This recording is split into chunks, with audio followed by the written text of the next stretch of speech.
And there are three that bear witness in earth, the Spirit, and the water, and the blood, and these three agree in one.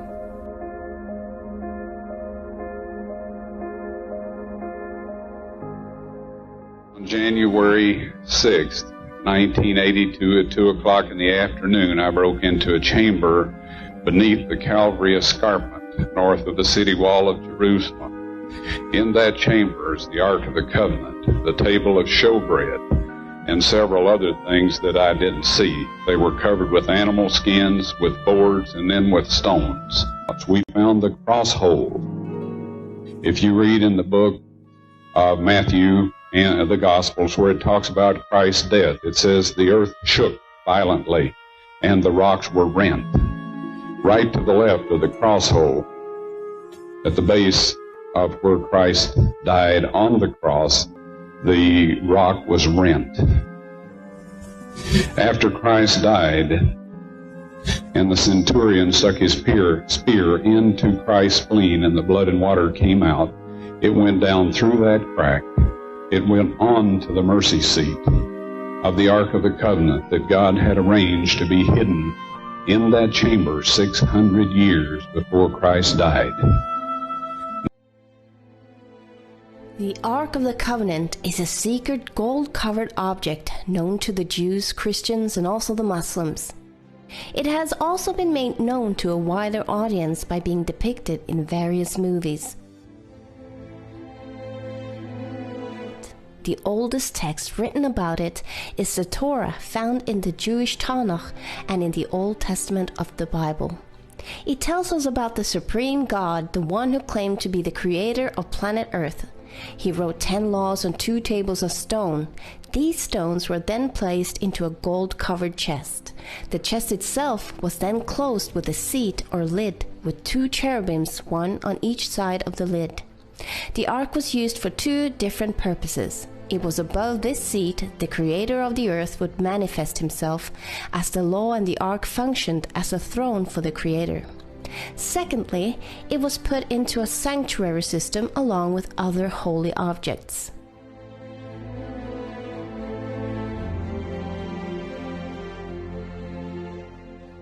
No one was allowed to enter the room that housed the ark, except once every year, where a high priest brought blood into the room and placed the blood in front of the ark and on the seat of the ark.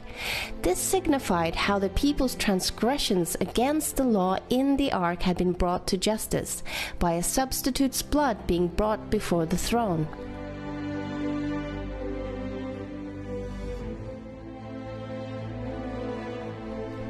It was later moved to the first temple in Jerusalem.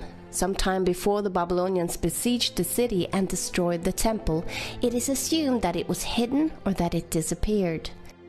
A man by the name of Ron Wyatt had started praying to God to use him to show the world that the Bible was true. Ron had already been looking into the flood story and investigated the possible remains of Noah's Ark.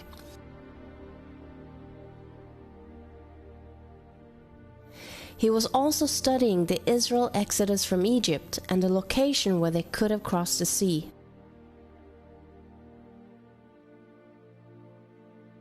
Finding several old Egyptian chariot wheels.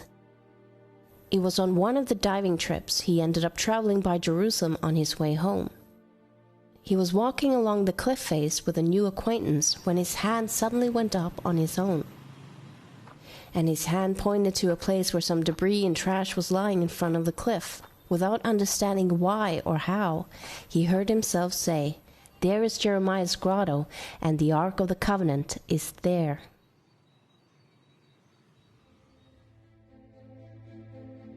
He absolutely saw the possibility that the Ark could be hidden beneath, somewhere in these tunnel systems. He was convinced that God himself had inspired him to find it. Ronald started excavating with his 2 sons in the place where his hand had pointed.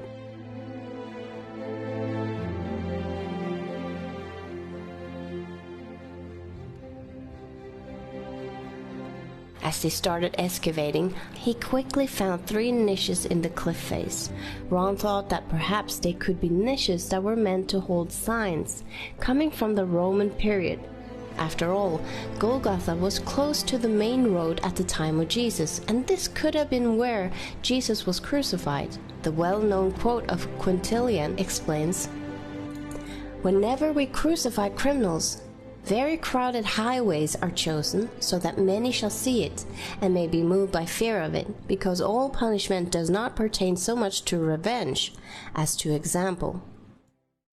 Could these niches have been used to put signs in that revealed to the people the crimes the criminals had done? He started thinking that this side of the mountain could have been the place where people were crucified. This time they discovered that they could excavate down between the cliff and the rock, and that the cliff almost formed a roof as they excavated downwards. He found a well-preserved section with a wall and a hewn stone standing horizontally out from the wall in the cliff face.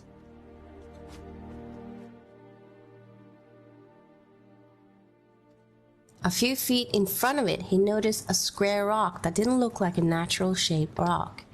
He carefully picked it up and found a squarish hole chiseled into the bedrock underneath. Could this have been a crosshole? As he examined this hole and cleared away the dirt around it, he discovered that it had a large crack extending out from it. It appeared that the hole was chiseled into a platform in the bedrock. In front, on a lower level, he found several other crossholes. The crosshole extended 23 inches into solid bedrock, while the crack appeared to extend much deeper. Ron found coins in the building structure dating back to 135 AD and before, but none after. Ron and his 2 sons had worked here over a period of nearly 2 years. They used hammers and chisels, and after a short time they could see an open space behind. They enlarged the hole so they could get through. While looking around, Ron found a chimney-like passage, and from there a small tunnel where Ron had to exhale in order to squeeze himself through.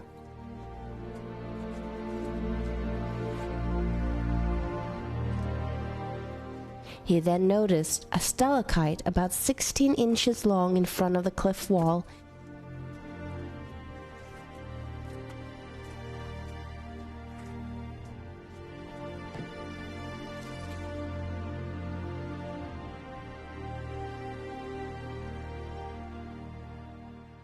Behind it was a hole, and Ron tried to look through it without any luck. So he enlarged it a little and could see a cave inside, but it didn't look too promising and appeared to be a cave full of rocks. He enlarged the hole enough for his helper to crawl in, but he came quickly out again with a terrified look on his face, crying, "What is in there? What is in there? I'm not going back in there." And then he tried to get out of the cave system as fast as he could. Now Ron realized that there might be something there and enlarged the hole enough for him to squeeze himself in. It was now January the 6th, 1982. There was about 18 inches of clearance between the rocks and the ceiling.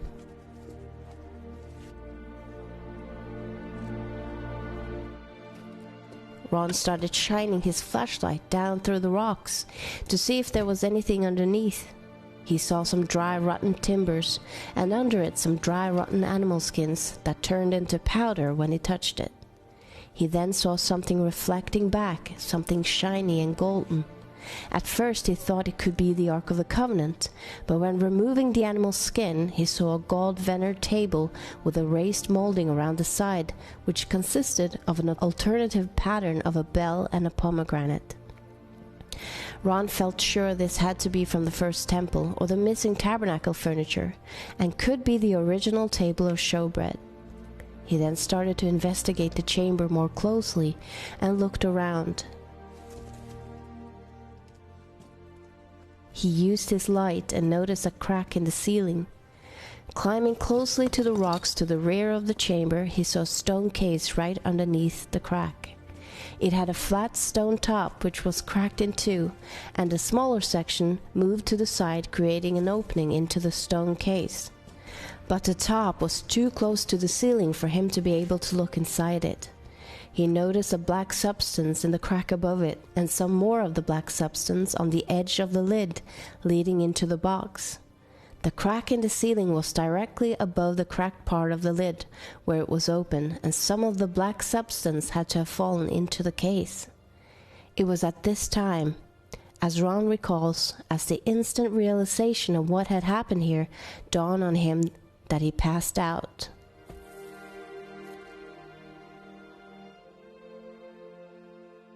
When he realized that the crack in the ceiling was the end of the crack extending from the crosshole found in the elevated platform many feet above him, and the black substance was blood that had fallen through the crack and into the stone case, he knew the ark was in the stone case. But the most overwhelming realization was that Christ's blood had actually fallen on the mercy seat on the Ark of the Covenant.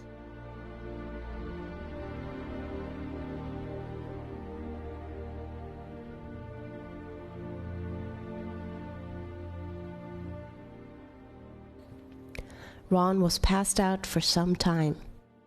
He later came back to the cave and managed to confirm that it really was the Ark of the Covenant. He informed the Israeli government of the discovery, but was told to keep it quiet. But Ron could not stay silent for long. Ron visited the chamber several times and reported that several items were in there in addition to the Ark of the Covenant in the stone case. The 7-branch candlestick holder with their lamps from the original sanctuary, the golden altar of incense, the table of showbread, a golden censer, an ephod, a mitra with an ivory pomegranate on the tip, a brass shekel weight, oil lamps and a brass ring, and a very large sword.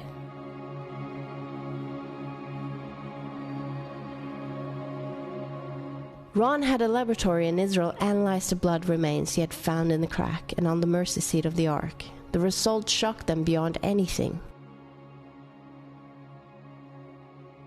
First of all, in this analysis, I took the blood into a laboratory in Israel. I just said, please examine this blood and tell me what you can tell me about it. All right? They said, well, look, we're going to reconstitute it. We're going to put it in normal saline and keep it at body temperature for 72 hours with gentle swirling. All right, that's their business. That's great. I said, now I want to be there when you check it out. They said, fine. So I was back. They checked it out. I said, now, they said it's human blood. We can tell that. They did whatever tests they need to do. And then I said, take some of the white blood cells and put them in a growth medium and keep them at body temperature for 48 hours. And they said, well, that'll do no good because it's dead blood. I said, would you please do that for me? And they said, okay, we'll do it. So anyway, I said, I want to be there when you take it out and examine it. So I was back there. They took it out, examined it under a microscope, and the one technician called the other one over there, and then they called the boss over there, and they were talking Hebrew a mile a minute there for a little bit, and they looked at me and they said, Mr. Wyatt, this human blood only has 24 chromosomes in it. Everybody else has 46. You see, 23 from your mother, 23 from your father, 22 autosomes from your mother, 22 autosomes from your father. You get an X from your mother, you may get an X or a Y from your father, all right? This blood had 23 chromosomes from the mother's side, one Y chromosome only. You see, the child could not have developed if they hadn't had the autosomes from the mother. So all of his physical characteristics were determined by his mother's side of the family, her autosomes. His maleness was determined by this one Y that came from the source, not a human male. Then they said, this blood is alive. And then they said, whose blood is this?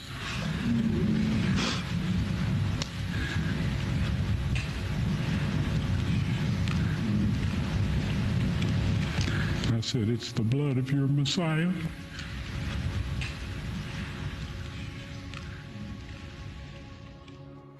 Ron wanted to show everything to the world right away, but God stopped him.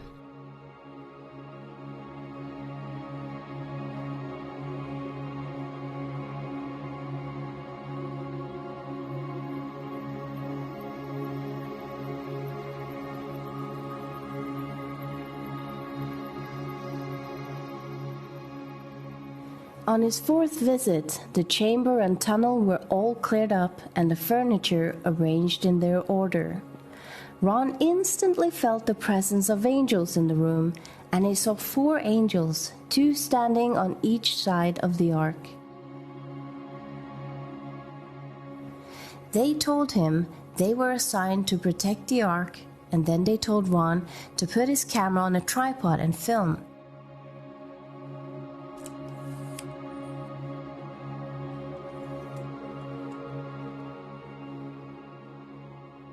They lifted the mercy seat and helped him take out the 10 Commandments written on the 2 tables of stone.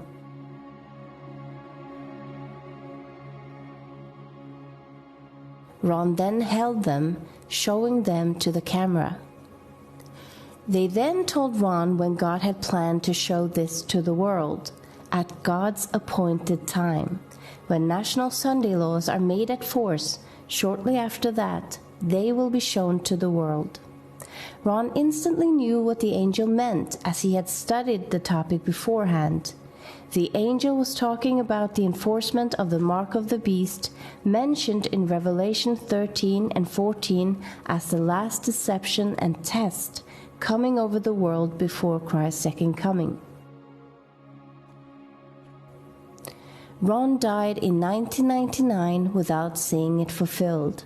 But he knew the evidence of what happened was on tape, and he used his last months and years to tell people about the love of Christ, his sacrifice for us, and then he warned people of the coming mark of the beast law. Yes, the tables of stone were found in the Ark of the Covenant. I personally removed them with the assistance of 4 angels who lifted the mercy seat, which I would estimate weighs about 900 pounds. Of solid gold. And one of these angels told me to take the tables of stone out of there. He said God wants everyone to see those. And so I took them out, backed up, stood there. But anyway, they are now available to be shown. But we won't say, actually they're on a stone ledge right in the same chamber. That's where the angel put them after I handed them to him. I didn't know what to do with them. And I was told that these are to be presented with the blood evidence when the mark of the beast law is passed or enforced. Leviticus 17:14 informs us that the life of all flesh is the blood thereof. Once again, scientists are finding out that the truths of Scripture are far more literal than they ever imagined. One evening, Mary Wyatt asked me to take a look at some material from a burial cave to see if these tiny particles were present. Without my knowledge, one of the samples was actually the blood sample that Ron had taken from the Ark of the Covenant dig. The sample was placed under the microscope, and as the specimen began to come into focus, thousands of tiny particles, somatids if you will, became plainly visible. At that time, Mary Nell, who was standing behind me, began to weep. As I turned around and saw the expression on her face, I realized immediately that the sample we were looking at was actually the sample that Ron had found to be the blood of Christ.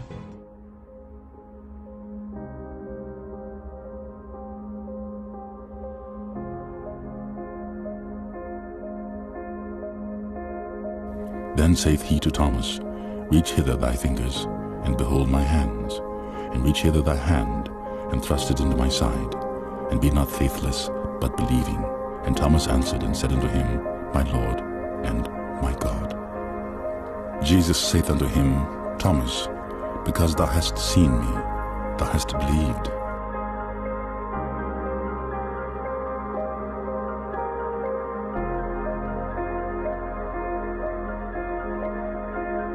Blessed are they that have not seen, and yet have believed.